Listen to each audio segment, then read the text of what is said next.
Today we are going to be seers and trying to foretell the future. We also try to get some customers into us so we can tell their future as well. We're going to try to get some trinkets, some artifacts, and we are going to try to please some gods as well.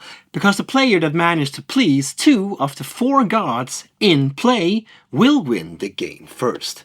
In this video I'm going to show you how to set up Sibille. I'm going to show you how to play it as well. Now this game that I have here in front of me is just a prototype. It is a well-made prototype, but it is still a prototype. But it will give you a great idea of how this game will work. So let's take a look at this.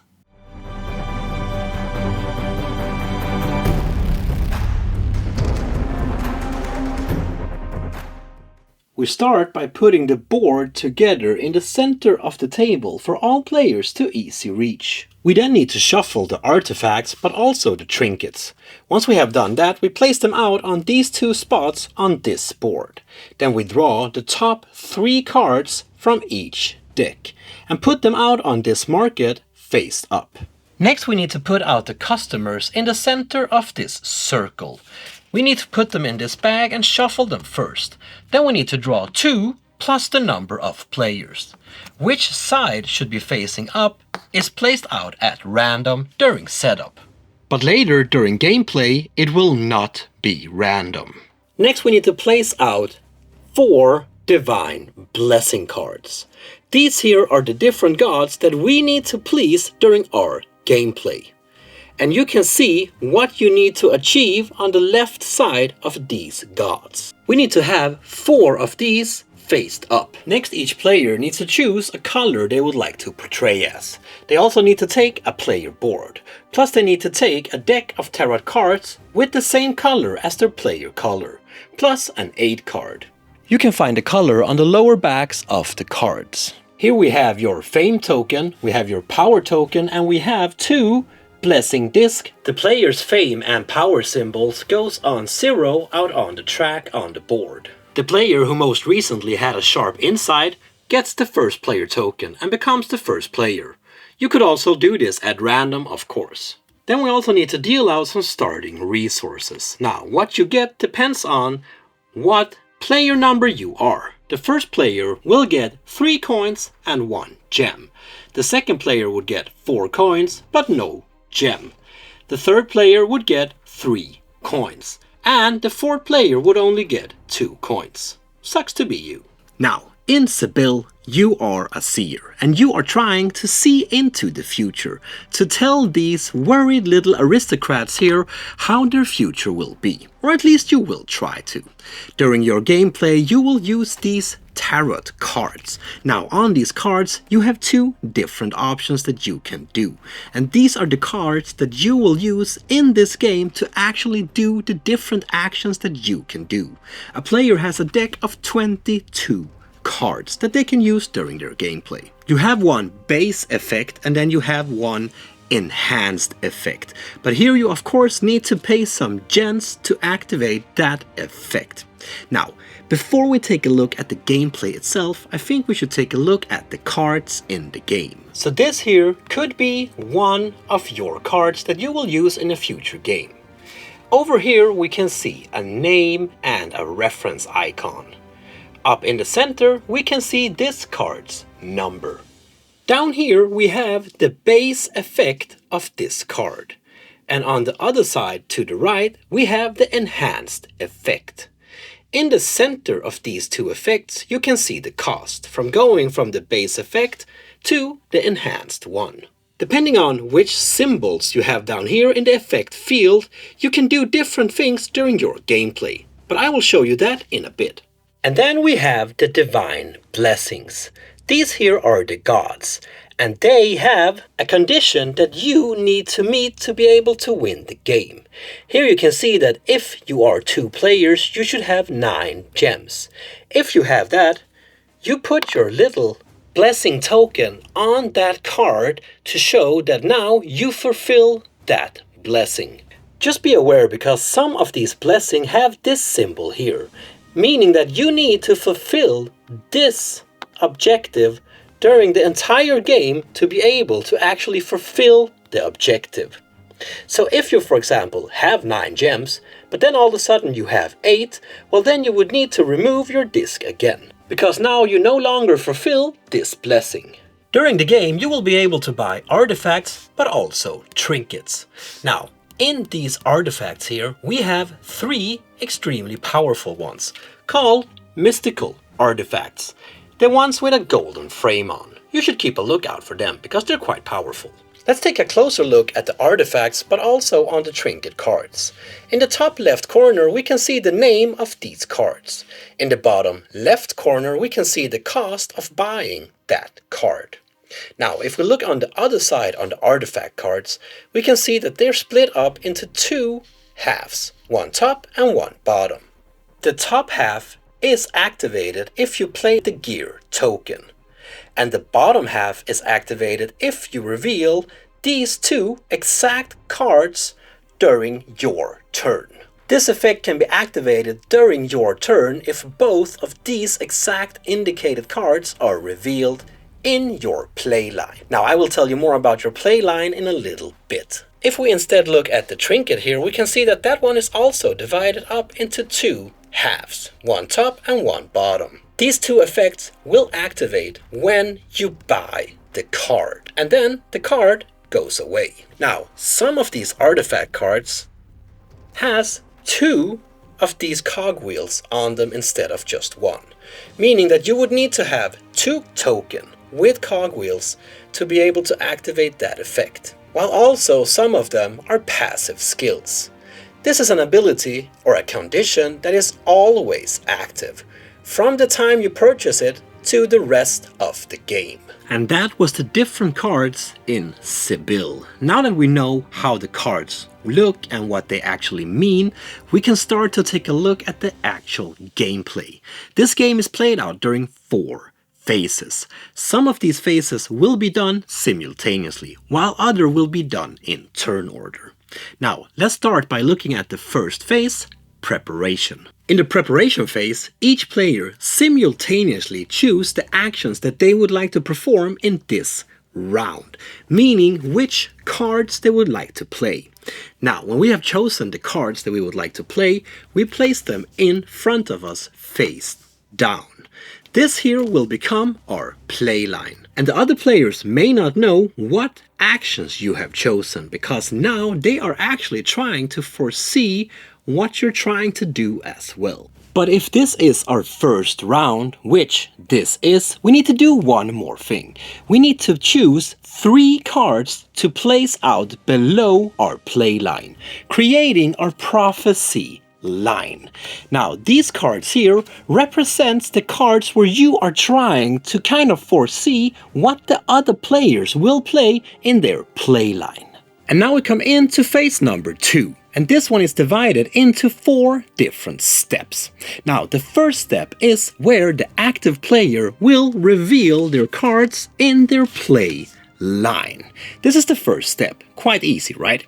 The second step is where the other players will look at their prophecy line to see if they have any cards that matches the cards the active player just have revealed.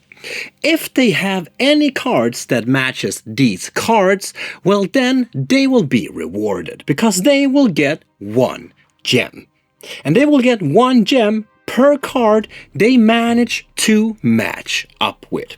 Meaning that if they have several cards matching the active player's play line in their prophecy line, well then they would get 1 gem per card that matches the active player's play line. The third step in phase number 2 is where we actually get to play our cards. So in the play step, this is of course where we get to play the cards that we have just placed out in our play line. And depending on which card we have played, we can of course do different things. So depending on which card you play, you can of course do different actions. Now, these down here are the actions you can do. Either the basic ones, or if you pay a gem, the enhanced ones. In this case here, you will get 1 cogwheel. And these cogwheels are used to activate any of your artifacts, remember? And if you pay an advanced, meaning pay 1 gem and do the advanced option here, you would get 2 cogwheels that you can use to activate any artifacts with cogwheels on them. And then we have the ones with the eyes or the crowns, meaning either your power or your fame. These here will let you move 1 step out on the board itself. If you pass a die once you do this, you also get to do that effect. Many of the cards has a symbol with a little person. This person represents the customers, either out on the board or in your possession, meaning that you can affect the customers in different ways. Either you can flip them over or you can bind them to yourself. The Arcana token, meaning this one here, will let you play 1 more card during your next turn. And this ones down here will let you buy either 1 artifact or trinket from the market, or 2 if you pay the price of 1 gem and use the enhanced actions.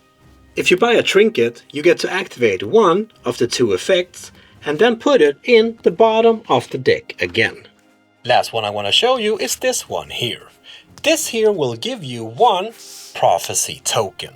Now that is kind of like the basic actions, or the actions in a bigger picture.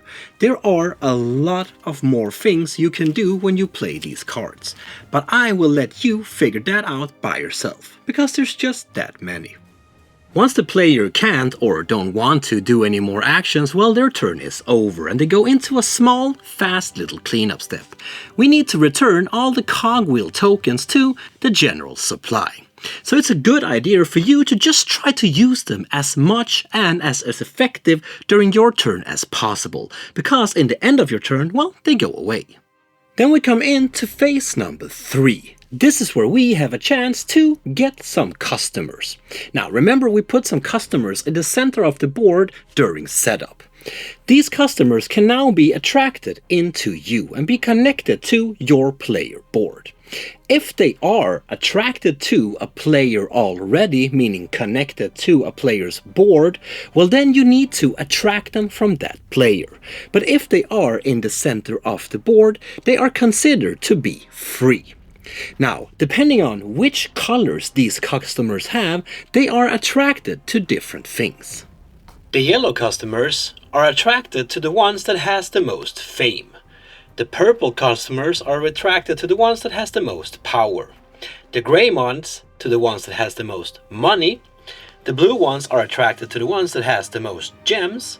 And the red ones are attracted to the ones that have the most artifacts. Once you have managed to attract a customer for whatever reason, you place that customer on your player board. Depending on which customer you manage to attract, you will get different payments. In this case here, you get to roll 1 black die and do whatever effect it shows. But this one over here would give you 4 coins. And that was phase number 3, which can go quite fast because it is done simultaneously.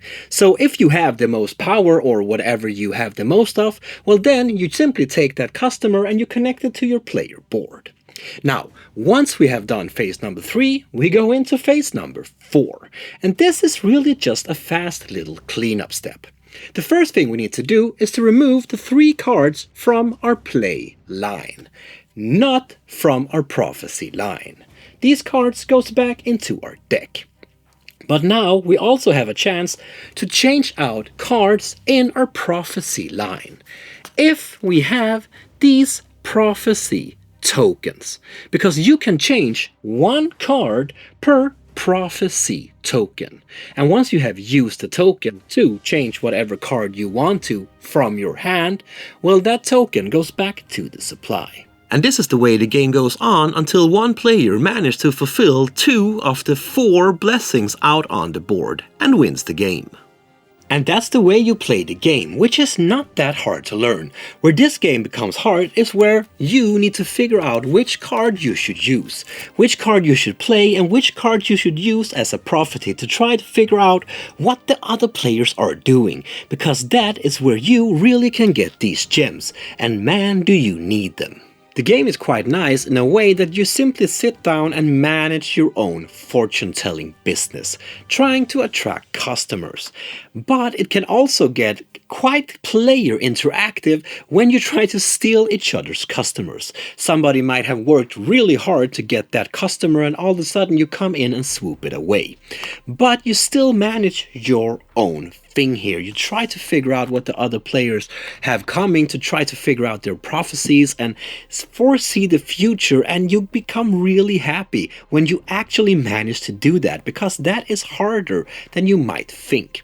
The artwork is really nice, the game itself flows quite nice. It's a cool little thing here with the die that can give you extra effects. I really enjoyed it, and I think that if you are into games that are not too competitive, that you sit down and manage your own little area, but you still have player interaction, well, this game might be just for you. And that, my friend, was Sibille. This game is quite nice, quite easy to learn, quite hard to master. It's a nice little game. You sit down, you really get into the mood of trying to see what's gonna happen, what are your fellow players gonna do out on this game. This is a nice little game here. If you want to know more about this game, well, there will of course be links down in the description, so go in there and take a look at the Kickstarter or the webpage or whatever you want to. If you like this video, give me a thumbs up, throw in a comment, whatever you want to do. But most importantly, my friend, please remember to keep on spreading that board gaming love I know you all have. Peace out.